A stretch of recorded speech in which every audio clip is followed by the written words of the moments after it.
दोस्तों, DP classes में आपका स्वागत है। वैसे तो मैं रोज आपको साइंस पढ़ाती हूँ, पर आज कुछ खास है। आज किस चीज़ का त्यौहार है? आज होली का त्यौहार है। अब होली के त्यौहार में ऐसा क्या खास है? आपको आसपास के नज़ारों को देख के तो पता ही चल गया होगा कि कुछ ना कुछ तो खास है। होली का त्यौहार यानी रंगों का त्यौहार, और हमारे सारे त्योहारों में से मुख्य त्योहारों में से कोई एक त्यौहार है ये होली का त्यौहार। होली का त्यौहार मार्च में फागुन महीने में आता है। फागुन से समझ में आता है आपको, कुछ गाने भी होते हैं फागुन के, बहुत ऐसी चीज़ें अपने को मिली जाती हैं, है ना। अब इससे जुड़ी हुई मैं आपको एक कहानी बताती हूँ। तो होली का त्यौहार हम मनाते क्यों हैं? होली का त्यौहार यानी अच्छाई की बुराई पर जीत। अच्छाई की बुराई पर जीत तो होती ही है।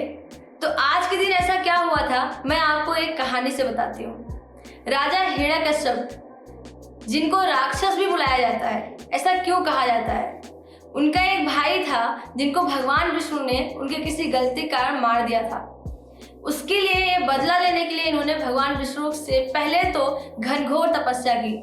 तपस्या करने के बाद में इन्होंने वरदान प्राप्त किया ना मरने का, अमर होने का। और उसके बाद में इनको इतना घमंड हो गया कि इन्होंने अपने पूरे देश में हर जगह पे ये बोला कि आप मेरी पूजा करें, भगवान विष्णु की नहीं। वो भगवान नहीं है, भगवान तो मैं हूँ, आप सब मेरी पूजा करेंगे। ऐसा करके ये बहुत ज़्यादा अत्याचार करने लगे।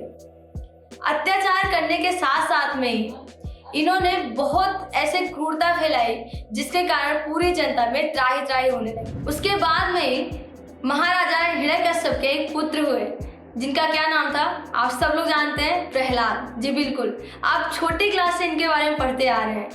प्रहलाद जो थे वो भगवान विष्णु के परम भक्त थे। एक जगह पे जहाँ पे हिरण्यकश्यप खुद को भगवान मानते थे, दूसरे जगह पे उनके ही पुत्र भगवान विष्णु के परम भक्त थे, उनकी बहुत पूजा करते थे। ये बात राजा को पसंद नहीं आई। जैसे जैसे प्रहलाद जी बड़े होने लगे वैसे वैसे राजा की क्रोध बढ़ने लगी। साथ में एक बार ऐसा हुआ कि कुछ वर्षों के बाद में उन्होंने सोचा कि प्रहलाद को अब मार ही देते हैं, नहीं तो जनता में डर खत्म हो जाएगा। तो उन्होंने अपनी बहन के साथ एक साजिश रची। क्या किया इन्होंने उनकी बहन होलिका थी, उनको वरदान प्राप्त था कि वो आग में जलेंगी नहीं। तो उन्होंने बोला कि आग में इनको लेके आप बैठ जाओ और इसके साथ में ये तो खत्म हो जाएंगे और आप तो जीवित बच जाएंगी। उनकी बहन ने बोला बिल्कुल सही बात है। पूर्णिमा के दिन ही, जिस दिन हम होलिका दहन मनाते हैं, उस दिन होलिका ने प्रहलाद को लिया और वहां पे जाके बैठ गई। अब प्रहलाद जी तो विष्णु के भक्त थे, उन्होंने भगवान का नाम जपना चालू किया और वो बच गए, जबकि होलिका जी जल गई। होलिका के जलने के कारण ही वहां पे ये कहा जाता है कि बुराई कितनी भी बड़ी हो, कितना भी ज्यादा हो, पर बुराई जैसे जैसे बढ़ती है, अच्छाई कोई ना कोई एक आती है और उस पर भारी हो जाती है, और ये एक ही अच्छाई बुराई पर जीत कर जाती है। तो इसी कारण आज के दिन होली मनाया जाता है। अब होली तो मनाया जाता है, ये हम सब जानते हैं, लेकिन रंगों की होली क्यों मनाई जाती है? तो ऐसा कहा जाता है कि जब भगवान कृष्ण जी द्वापर में आए तो उन्होंने रंगों की होली वहीं से शुरुआत करी। और आप भी जानते हैं कि रंगों की होली वृंदावन, द्वारका, यहाँ पे सबसे ज्यादा मनाई जाती है। उसके बाद में ये पूरे भारतवर्ष में फैल गई, अब तो पूरे विश्व में फैल गई है ना। तो इससे क्या होता है कि यहाँ से ही रंगों की होली चालू करी। अब होली के बारे में आप बहुत अच्छे जानिए, लेकिन आज के टाइम पे हम जब होली खेलने से बहुत लोग डरते हैं और बहुत लोग खेलते हैं, इतना ज्यादा होली खेल लेते हैं तो उसके बाद में बीमार पड़ जाते हैं। कुछ जानवरों को भी इसका नुकसान हो जाता है। ऐसा क्यों होता है? होली जब हम खेलते हैं तो पहले जब हम रंगों की होली खेलते थे तो हम प्राकृतिक कलर का यूज करते थे, पर आज के टाइम पे इतने ज्यादा हानिकारक केमिकल मिलाते हैं कि वो हमें भी नुकसान करता है, साथ ही साथ जानवरों को भी नुकसान करता है।